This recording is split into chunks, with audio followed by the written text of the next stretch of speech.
Siti Nurfaiza, SPD. Saya bertugas di TK Kamboja, Tadampalia, Kecamatan Pamana, dan Kabupaten Wajo.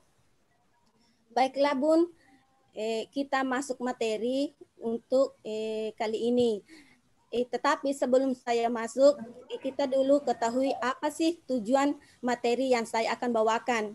Tujuannya yakni pertama, peserta dapat memahami konsep belajar melalui bermain.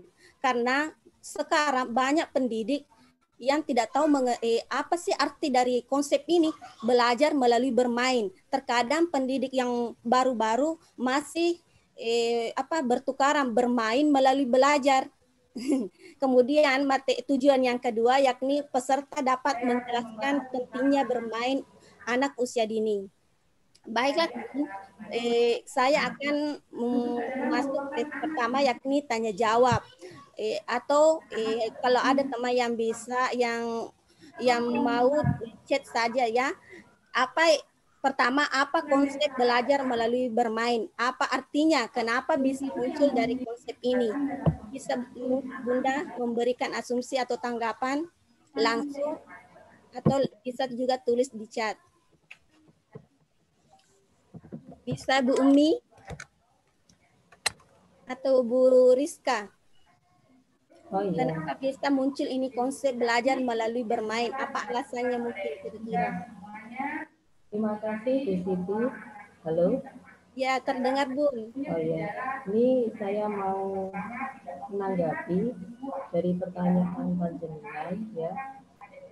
Kenapa konsep bermain sambil belajar ya? Iya, belajar ya. melalui bermain. Oh iya, ya. Nah, karena ini anak itu memang tidak lepas dari yang namanya dunia bermain, karena memang dunia anak-anak itu adalah dunia untuk bermain, di mana anak usia dini itu adalah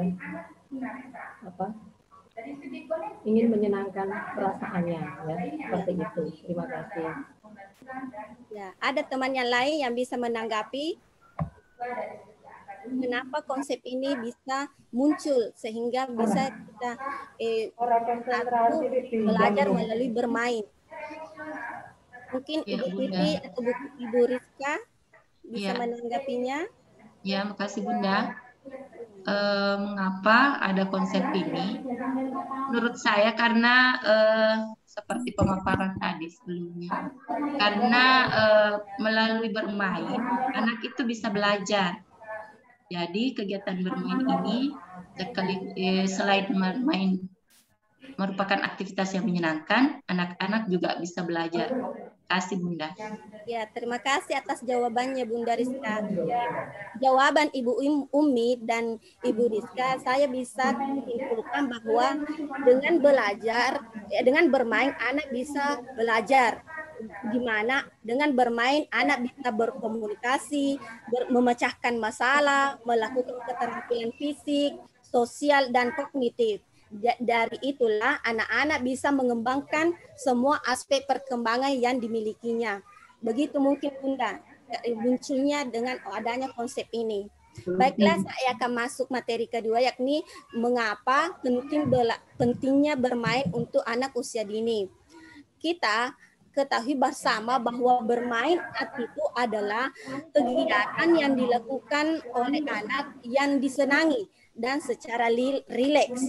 Menurut beberapa pakar, pendapat pertama Helms dan Turner yang menyatakan bahwa bermain itu adalah jalan atau cara untuk mengungkapkan hasil pemikiran, perasaan, dan anak untuk menjelajahi dunia atau lingkungan yang ada di sekitarnya. Kemudian menurut Vygotsky, bermain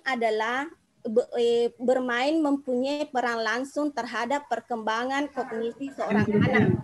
Sedangkan menurut Piaget, bermain itu sangat penting untuk anak usia dini. Kenapa demikian? Karena dengan bermain, anak memperoleh informasi demi informasi, melalui interaksinya dengan objek dan kelak informasi tersebut disusun menjadi struktur pengetahuan.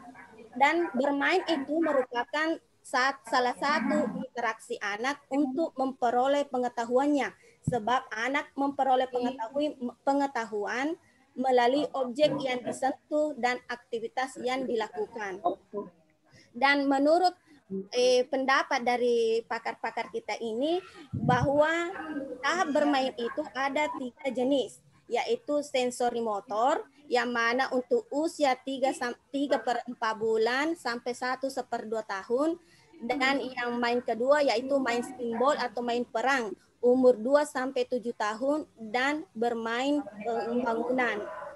Jadi dapat disimpulkan bahwa bermain itu sangat bermanfaat untuk melatih kemampuan eksplorasi dan dan mengembangkan kemampuan sosial dengan sesama anak ataupun dengan orang dewasa. Begitu mungkin Bunda. Kemudian selanjutnya untuk tidak kaku supaya tetap semangat, mungkin kita bisa bermain ya Bun. Bermain. Saya namakan permainannya ini buka tutup. Kita punya 2 telapak tangan ya Bun. Coba angkat semua. Angkat semua Bunda. Ini permainan biasa saya kerjakan di sekolah untuk menghilangkan kejenuhan anak-anak. Supaya dia tetap semangat, mood. Itu lagunya buka tutup. Pertama kita nyanyikan dengan nada lambat. Kemudian nada kedua setengah-tengah lambat. Kemudian nada ketiga kita lakukan dengan nada cepat. Ayo bisa mungkin ikut sama-sama ya Bun, supaya tidak jenuh, tetap semangat. Ya bisa. Buka tutup, bertepuk tangan. Buka tutup,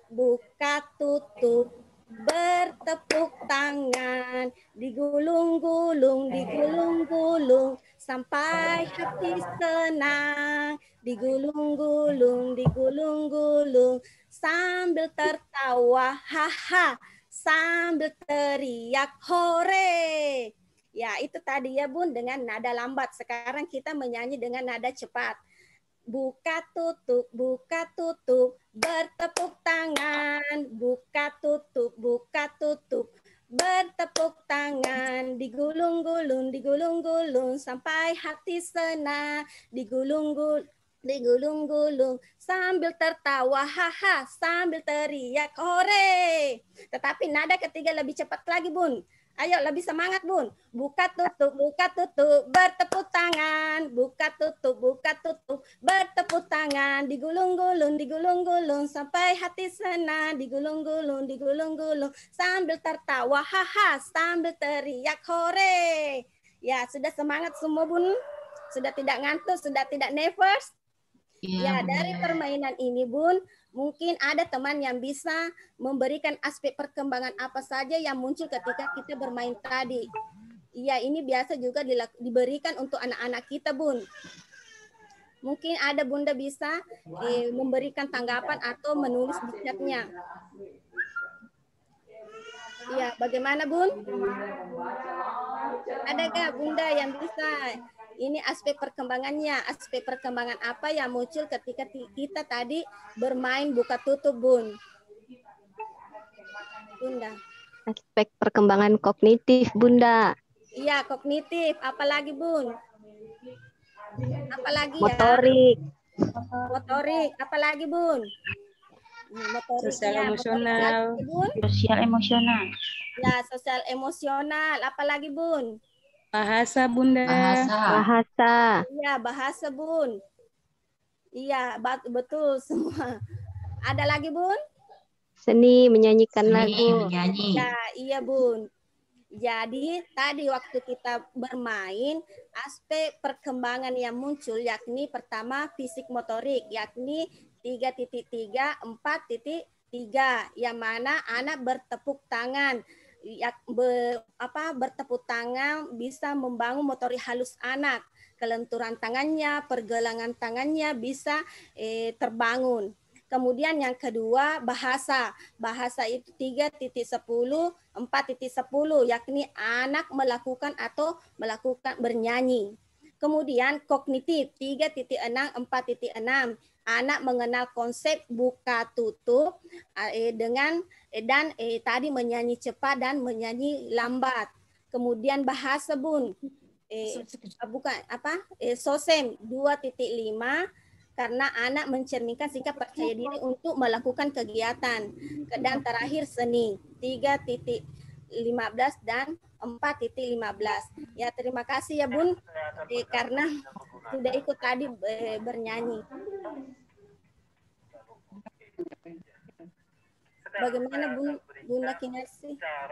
Mohon maaf, waktunya tersisa 2 menit lagi.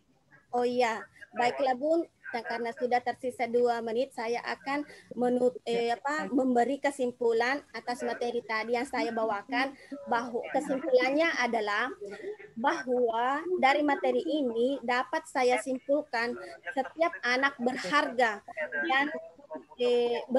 dan berhak menjalani kehidupannya. Jangan paksa dia untuk melakukan kegiatan di luar kemampuannya. Melalui bermain, anak dapat belajar dari apa yang ada di sekelilingnya. Dia bermain, tetapi sebenarnya dia belajar.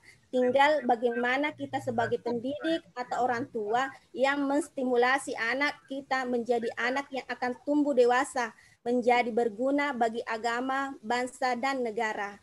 Demikian Bunda kesimpulan saya, dan saya tutup